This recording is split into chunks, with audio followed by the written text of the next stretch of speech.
Hello दोस्तों, welcome back to our channel. आज मैं आप सभी के लिए real of the sword master series के लेटेस्ट एपिसोड 158 को एक्सप्लेन करने वाला हूँ। मुझे उम्मीद है कि आप लोग मुझसे नाराज नहीं होंगे। साथ ही साथ मैं इस सीरीज के प्रीवियस एपिसोड्स की एक लॉन्ग वीडियो बना रहा हूँ, जिसके लिए मुझे थोड़ा सा टाइम लग रहा है, तो इसीलिए प्लीज आप लोग मुझसे बिल्कुल भी नाराज मत होना। तो चलिए बिना और बकवास के हमारे इस एपिसोड को स्टार्ट करते हैं। तो जैसा की हमने पिछले एपिसोड में देखा था, लू यांग ने डिस्ट्रक्शन एनर्जी को पूरी तरह से रिफाइन करके अपने ऊपर लगाया हुआ मार्क हटा दिया था, जिसकी वजह से उसकी पावर्स निर्वाणा लेवल के 5th लेवल पर पहुंच गई थी। वही दूसरी तरफ गुआन ने भी लगातार हमला करके लिंग्यून के स्पिरिट बॉडी को डिस्ट्रॉय कर दिया था, जिसके बाद यही से नेक्स्ट एपिसोड की शुरुआत होती है और हमें दुआन और इन दोनों को दिखाया जाता है, जहां वो तीनों ही काफी तेजी से आगे की तरफ बढ़ने लगे थे और थोड़ी दूर आगे बढ़ने के बाद एक जगह पर रुक गए थे। और वहाँ दुआन अपने डिस्ट्रक्शन पावर को चेक करने के बाद बहुत ही ज्यादा हैरान हो गई थी, जो देखकर ये दोनों उससे पूछने लगे थे कि क्या हो गया। जिस पर दुआन बताती है कि मैंने जिस डिस्ट्रक्शन मार्क को लू यांग के ऊपर लगाया था वो अचानक से गायब हो गया है। उसकी ये बात सुनकर यांग सभी हैरान होते हुए कहता है कि आखिर ये पॉसिबल कैसे हो सकता है, वो लड़का आखिर तुम्हारा डिस्ट्रक्शन पावर को रिफाइंड कैसे कर सकता है। इस पर दुआन बताती है कि वो लड़का मेरे डिस्ट्रक्शन पावर को रिफाइंड डेफिनेटली नहीं कर सकता है, लेकिन इसका मतलब ये नहीं कि कोई और भी ऐसा नहीं कर पाएगा। और ये कहकर वो उन दोनों को बताती है कि मुझे लगता है कि उस लड़के को मूव वार्निंग ने पकड़ लिया है और उसी ने ही मेरे डिस्ट्रक्शन पावर को उस लड़के के बॉडी से हटा दिया है, जिसकी वजह से अभी के लिए हमें यहाँ से वापस जाना होगा और इस मामले को कुछ दिनों तक साइड में रखना होगा। अब दुआन की इस बात को सुनकर यंग सा भड़कते हुए उससे कह रहा है, आखिर तुम्हारे इस बात का मतलब क्या है? तुम्हें ऐसा लगता है कि हम तुम्हारे कहने पर सुईहान को यहाँ मारने के लिए छोड़ जाएंगे? ऐसा बिल्कुल भी नहीं हो सकता है। जिस पर अब यिंगसा भी कहने लगती है कि लू यांग के बॉडी से जो तुम्हारा डिस्ट्रक्शन मार्क गायब हुआ है वो तुम्हारे खुद के चाल का नतीजा है। अब इसका मतलब ये नहीं कि हम सुईहान को यहाँ मारने दे। और ये कहकर वो दोनों ही वहाँ से सुईहान को ढूंढने के लिए निकल गई थी।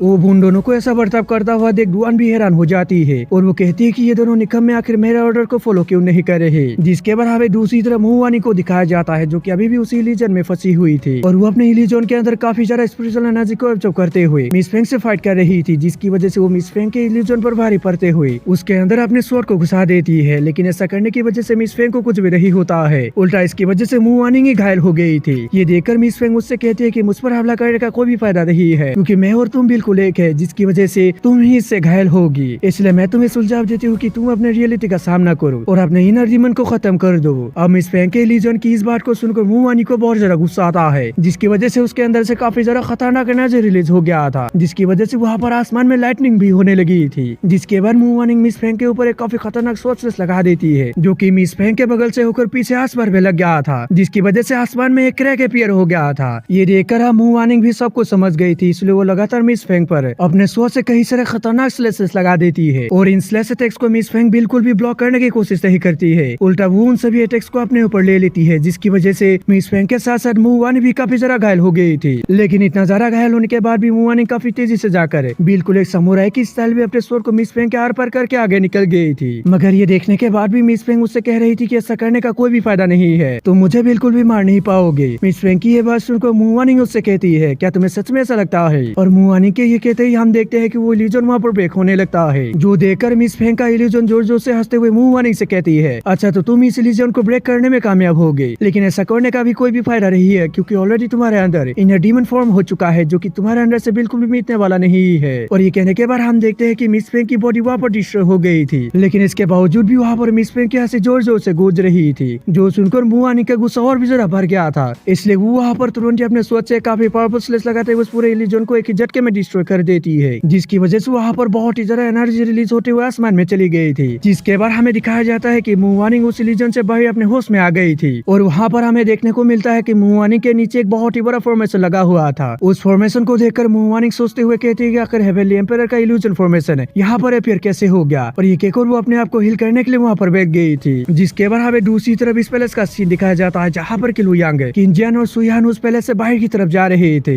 जहाँ जाते हुए किंजियान उन दोनों से सवाल करते हुए पूछ रही थी कि आखिर तुम दोनों को मालूम कैसे चला कि मैं यहाँ इस पैलेस में मौजूद हूँ। इस पर अब लू यांग उसको बताता है कि दरअसल युनजिक्सु हमारा पीछा कर रही थी, जिसकी वजह से हम दोनों को अपनी जान बचाने के लिए इस केव के अंदर आना पड़ा। जिसके बाद हमारी मुलाकात आपसे हो गई। ओब युनजिक्सु का नाम सुनकर किंजियान हैरान होते हुए कहती है, ये तो युनजिशियन का माउंट बीस युनजिक्सु है, जो कि हजारों साल पहले कहीं गायब हो गई थी। मुझे नहीं लग रहा था कि वो यहाँ पर मौजूद होगी। उसकी बात सुनकर अब सुयान भी हाँ कह देती है और उसको बताती है कि न जाने किस रीजन की वजह से मिस यून हमारा पीछा कर रही थी और वो हमें मारने की कोशिश कर रही थी। और अभी वहाँ पर वो लोग इसी तरह से बातें कर ही रहे थे कि तभी वहाँ उस केव के अंदर एक ब्लास्ट हो गया था, जो देखकर वो तीनों भी काफी तेजी से उस तरफ चले गए थे। जिसके बाद वो लोग उसी जगह पर पहुँच गए थे जहाँ उन्होंने उस बेबी चीबार्ड को रख दिया था, लेकिन वहाँ आने के बाद उनमें से किसी को भी वो बेबी चीबार्ड दिखाई नहीं देता, जो देखकर सुयान उस बेबी ची को काफी ज्यादा आवाज लगाने लगी थी। लेकिन ऐसा करने से भी कोई भी फायदा नहीं होता है, क्योंकि बेबी ची वहाँ पर कुछ भी रिप्लाई नहीं कर रहा था। ये देखकर अब लुयांग इधर जो देखने लगा था, जहाँ उसे वहाँ पर भी लॉर्ड नजर आ गया था, जिसे देखकर वो सभी से कह रहा था कि लगता है कि बेबी ची को मिस यून ने पकड़ लिया है। ओब लुयांग के इस बात को सुनकर किंजन सब कुछ समझ गई थी और वो उन लोगों से कह रही थी कि इसमें कोई भी शक नहीं है कि मिस यून लगातार तुम लोगों का इस तरह से पीछा कर रही थी। और ये कहकर वो उन लोगों से कहती है कि चलो मैं तुम लोगों को इस क्लैन का एक क्रूअल नियम के बारे में बताती हूँ। जब कोई भी नया डिवाइन बर्ड चीज जन्म लेता है तो फिर उन दोनों में से एक डिवाइन बर्ड को ही जिंदा रहने का मौका मिलता है और दूसरे को इस दुनिया से जाना पड़ता है। लेकिन शायद से मुझे लगता है मिस यून अभी मरना नहीं चाहती है, इसलिए वो अपने बेटे को मारकर खुद जिंदा रहना चाहती है। ओब किंजन की इस बात को सुनकर सुयान इमोशनल होते हुए कहती है, मुझे इसके बारे में कुछ भी मालूम नहीं है, मुझे सिर्फ उस बच्चे को बचाना है, चाहे इसमें जो कुछ भी हो जाए, क्योंकि उस बच्चे ने अभी तक इस दुनिया को ठीक से देखा भी नहीं है और उसकी मौत उसके दरवाजे पे आके रुकी हुई है। उसकी बात सुनकर अब किंजन कहती है, ऐसा लगता है कि मिस यून अपने पास्ट को अभी तक बुला नहीं पाई है। और ये कहकर हम देखते हैं कि वो तीनों ही उस केव के बाहर की तरफ जाने लगे थे, जिसके बाद हमें दूसरी तरफ मिस यून को दिखाया जाता है, जो कि अपने बच्चे को लेकर आसमान में उड़ते हुए आगे की तरफ जा रही थी। मगर चूंकि यहाँ पर मिस यून पहले से ही बहुत ज्यादा घायल हो गई थी, जिसकी वजह से वो आसमान में ज्यादा देर तक उड़ नहीं पाती है और वो नीचे आकर जमीन में गिर गई थी। लेकिन इतना ज्यादा घायल होने के बाद भी वो अपने आप को किसी तरह से संभालते हुए अपने बच्चे को पकड़ लेती है और फिर उसको गौर से देखने लगी थी, जो देखकर उसका बच्चा घबराते हुए वहाँ पर जोर जोर से चिल्लाने लगा था। जिसके बाद वहाँ पर हमें एक बहुत ही पुराने फ्लैशबैक को दिखाया गया, जो कि 3 एम्परर्स के युग का समय था और वहाँ पर हमें किंग जॉन सेक्ट को दिखाया जाता है, जिसकी हालत बहुत ज्यादा खराब थी। उस सेक्ट को देखकर ऐसा लग रहा है कि किसी ने उस सेक्ट पर हमला करके उसे पूरी तरह से डिस्ट्रॉय कर दिया है। अब उस सेक्ट का लीडर यून जीसेन अपने 2 माउंट बीस्ट के साथ वहाँ पर आता है और ये दोनों मिस यून जिक्सू और किंग लुआन होता है। वहाँ पर अब यून जीसेन अपने सेक्ट की ऐसी हालत देखकर बहुत ज्यादा उदास हो गया था, क्योंकि वो अपने सेक्ट पर न जाने कितने सालों के बाद वापस आया था और यहाँ आकर उसको देखने को मिलता है कि उसका सेक्ट पूरी तरह से खंडर बन गया। ये देखकर अब जीसेन बहुत ही ज्यादा सैड होते हुए कहता है, मेरा किंग जॉन सेक्ट